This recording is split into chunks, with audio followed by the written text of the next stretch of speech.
ಮಧ್ಯಪ್ರಾಚ್ಯದಲ್ಲಿ ನಡೀತಾ ಇರುವಂತಹ ಯುದ್ಧಕ್ಕೆ ಬಹುಶಃ ತೆರೆ ಬೀಳುವಂತ ಪ್ರಕ್ರಿಯೆ ಇವತ್ತಿನಿಂದ ಶುರು ಆಗಬಹುದು ಅನ್ನುವಂತ ನಿರೀಕ್ಷೆ ಇತ್ತು. ಬಟ್ ಅನುಮಾನ, ಯಾಕಂದ್ರೆ ಲೆಬನಾನ್ ರಾಜಧಾನಿ ಬೈರುತ್ ಮೇಲೆ ಇಸ್ರೇಲ್ ದಾಳಿ ಮಾಡಿದೆ. ಅಮೆರಿಕಾಗೆ ತಿಳಿಸಿಯೇ ಲೆಬನಾನ್ ಮೇಲೆ ಇಸ್ರೇಲ್ ದಾಳಿ ಮಾಡಿದೆ ಅನ್ನೋದು ತಿಳಿದು ಬರ್ತಾ ಇದೆ.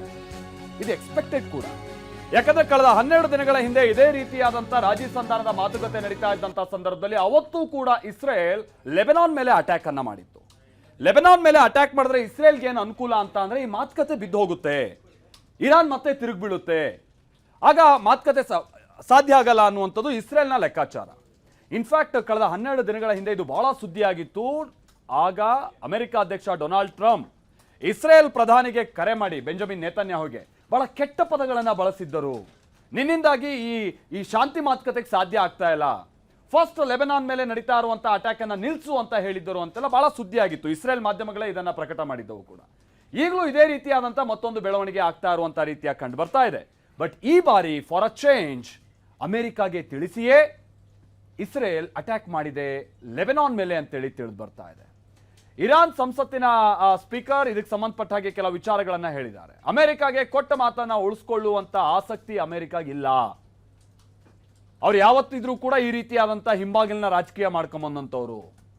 ಅಮೆರಿಕ ಇಸ್ರೇಲ್ಗೆ ಕುಮ್ಮಕ್ ಕೊಡ್ತಾ ಇದೆ, ಇನ್ನೊಂದು ಕಡೆ ನಮ್ಮ ಮುಂದೆ ಒಳ್ಳೆಯ ರೀತಿಯಾಗಿ ನಾಟಕ ಆಡ್ತಾ ಇದೆ, ಶಾಂತಿ ಒಪ್ಪಂದ ಮಾಡ್ಕೊಳ್ಳೋಕೆ ಸಾಧ್ಯ ಇಲ್ಲ ಅಂತ ಇರಾನ್ ಬಹಳ ಸ್ಪಷ್ಟವಾಗಿ ಕಿಡಿಕಾರಿದೆ. ಈ ಕಾರಣಕ್ಕಾಗಿನೇ ಬಹುಶಃ ಇವತ್ತು ಇದೆಲ್ಲ ಒಂದು ತಾರ್ಕಿಕ ಅಂತ್ಯಕ್ಕೆ ಬರ್ಬೋದು, ಅಥವಾ ಇವತ್ತಿನಿಂದ ಆ ಪ್ರೋಸೆಸ್ ಶುರು ಆಗ್ಬೋದು ಅನ್ನುವಂಥ ನಿರೀಕ್ಷೆ ಇತ್ತಲ್ಲ, ಅದು ಬಹುಶಃ ಸಾಧ್ಯ ಆಗೋದಿಲ್ಲ ಅಂತ ಕಾಣಿಸುತ್ತೆ. ಯಾಕಂದ್ರೆ ಇರಾನ್ ಮತ್ತೆ ಈಗ ತಿರುಗಿ ಬೀಳ್ತಾ ಇದೆ. ನಾನು ಮೊದಲೇ ಹೇಳಿದಾಗೆ ಇದು ಬಹಳ ನಿರೀಕ್ಷೆ ಇದ್ದಂಥ ಇರಾನ್ನ ಮೂವ್ ಕೂಡ ಹೌದು. ಇರಾನ್ ಇಲ್ಲಿ ಹೇಳ್ತಾ ಇರುವಂಥದ್ದು ಅದೇ, ನೀವು ಲೆಬನಾನ್ ಮೇಲೆ ಮಾಡ್ತಾ ಇರುವಂಥ ಅಟ್ಯಾಕನ್ನು ಮೊದಲಿಗೆ ನಿಲ್ಲಿಸಬೇಕು. ಅದಾದ ನಂತರ ಅಲ್ಲಿ ಯುರೇನಿಯಮ್ಮು ಮತ್ತೊಂದು, ಆಮೇಲೆ ಈ ಜಲಸಂಧಿಗೆ ಸಂಬಂಧಪಟ್ಟ ಹಾಗೆ ಎಲ್ಲ ತನ್ನ ಹಕ್ಕು ಏನು ಇಲ್ಲಿ ಇರಾನ್ ಪ್ರತಿಪಾದಿಸ್ತಾ ಇದೆ, ಅದಕ್ಕೆಲ್ಲ ಬಹುತೇಕ ಒಪ್ಕೊಂಡಂಥ ರೀತಿಯಾಗಿ ಒಂಥರ ಅಮೆರಿಕ ಒಂದು ಸಂದರ್ಭದಲ್ಲಿ ರಿಯಾಕ್ಟ್ ಮಾಡ್ತಾ ಇತ್ತು ಕೂಡ. ಆದರೆ ಯುರೇನಿಯಂ ಸಂಬಂಧಪಟ್ಟಂಗೆ ಈಗ ಭಾಳ ಗೊಂದಲ ಇತ್ತು. ಬಟ್ ಇದೆಲ್ಲದನ್ನು ಪಕ್ಕಕ್ಕಿಡೋಣ.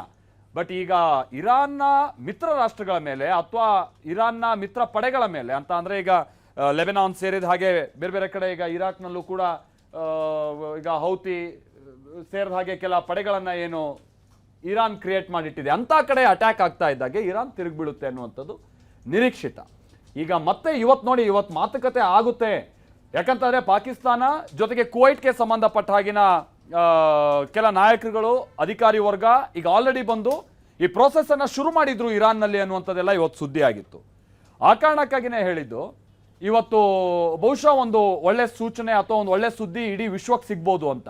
ಬಟ್ ಅದರ ನಡುವೆನೆ ಇಸ್ರೇಲ್ ಮಾಡಿರುವಂಥ ಅಟ್ಯಾಕ್ನಿಂದಾಗಿ ನೋಡಿ, ದಕ್ಷಿಣ ಲೆಬನಾನ್ನ ಬೈರುತ್ ಮೇಲೆ ಮಾಡಿರುವಂಥ ಅಟ್ಯಾಕ್ ನೀವು ನೋಡ್ತಾ ಇದ್ರ. ಕೆಲ ಕಾರ್ಗಳ ಮೇಲೆ ಇಲ್ಲಿ ಅಟ್ಯಾಕ್ ಆಗಿದೆ. ಆ ಚಲಿಸ್ತಾ ಇದ್ದಂಥ ಕಾರ್ಗಳನ್ನು ಟಾರ್ಗೆಟ್ ಮಾಡಿ ಅಟ್ಯಾಕ್ ಮಾಡಿದೆ ಇಸ್ರೇಲ್. ಬಹುಶಃ ಇಸ್ರೇಲ್ ಇದಕ್ಕೆ ಸಂಬಂಧಪಟ್ಟ ಹಾಗೆ ಕೆಲ ಬಂಡುಕೋರರಿದ್ರು, ನಮ್ಮ ವಿರುದ್ಧವಾಗಿ ಕಾರ್ಯನಿರ್ವಹಿಸ್ತಾ ಇರುವಂಥವ್ರು ಆ ಕಾರ್ನಲ್ಲಿದ್ರು ಅಂತ ಅವ್ರ ವಿವರಣೆಯನ್ನು ಕೊಡ್ಬೋದು. ಆದರೆ ಆ ಟೈಮಿಂಗ್ ಇದೆಯಲ್ಲ, ಇವತ್ತು ಮಾತುಕತೆ ಮಾಡುವಂಥ ಸಂದರ್ಭದಲ್ಲಿ ಆಗಿರುವಂಥ ಅಟ್ಯಾಕ್, ಇದು ಬಹುಶಃ ಇವತ್ತು ಆಗ್ಬಹುದಾದಂಥ ಒಪ್ಪಂದಕ್ಕೆ ಬಹಳ ಹಿನ್ನಡೆ ಅಂತ ನಿರೀಕ್ಷೆಯನ್ನು ಮಾಡಲಾಗ್ತಾ ಇದೆ. ಅದನ್ನೇ ಇಲ್ಲಿ ಇರಾನ್ ಹೇಳ್ಕೊಳ್ತಾ ಇದೆ ಕೂಡ. ಇರಾನ್ನ ಸಂಸತ್ತಿಗೆ ಸಂಬಂಧಪಟ್ಟ ಹಾಗಿನ ಸ್ಪೀಕರ್ ಈಗ ಅಮೆರಿಕದ ಈ ನಡೆಯ ವಿರುದ್ಧವಾಗಿ ಬಹಳ ಕಟು ಶಬ್ದಗಳಿಂದ ವಿರೋಧಿಸಿದ್ದಾರೆ. ಅಮೆರಿಕ ಮಾಡೋದು ಇಂಥದ್ದೇ, ಸೊ ಇಲ್ಲಿ ನಮ್ಮ ಜೊತೆಗೆ ಬಹಳ ಒಳ್ಳೆಯ ರೀತಿಯಾಗಿ ವರ್ತಿಸ್ತಾ ಇದೆ. ಆದರೆ ಅಮೆರಿಕ ಹಿಂಬಾಗಿಲಿನ ಮುಖೇನವಾಗಿ ಇಸ್ರೇಲ್ಗೆ ಕುಮ್ಮಕ್ಕು ಕೊಡ್ತಾ ಇದೆ ಅಂತ ಹೇಳಿ ಟೀಕೆ ಮಾಡಿದ್ದಾರೆ. ಮತ್ತೊಂದು ಕಡೆ ಕೆಲ ಜನವಸತಿ ಪ್ರದೇಶಗಳ ಮೇಲೂ ಕೂಡ ಇಸ್ರೇಲ್ ಅಟ್ಯಾಕ್ ಮಾಡಿದೆ ಅನ್ನೋದು ತಿಳಿದು ಬರ್ತಾ ಇದೆ. ಹಾಗಾಗಿ ಈ ಸಂಕಷ್ಟದ ಸಂದರ್ಭ ಅಥವಾ ಈ ಯುದ್ಧ ಕಾಲ ಇದು ಬಹುಶಃ ಸದ್ಯದ ಮಟ್ಟಿಗೆ ಮುಗಿಯುವ ಲಕ್ಷಣಗಳು ಕಾಣ್ತಾ ಇಲ್ಲ. ಇಡೀ ವಿಶ್ವದಾದ್ಯಂತ ಈಗಿರುವಂಥ ಈ ಅತಂತ್ರ ಸ್ಥಿತಿ ಏನಿದೆ, ಇದು ಯಥಾಪ್ರಕಾರವಾಗಿ ಮುಂದುವರಿಯುವಂಥ ಲಕ್ಷಣಗಳೇ ಕಾಣ್ತಾ ಇದೆ.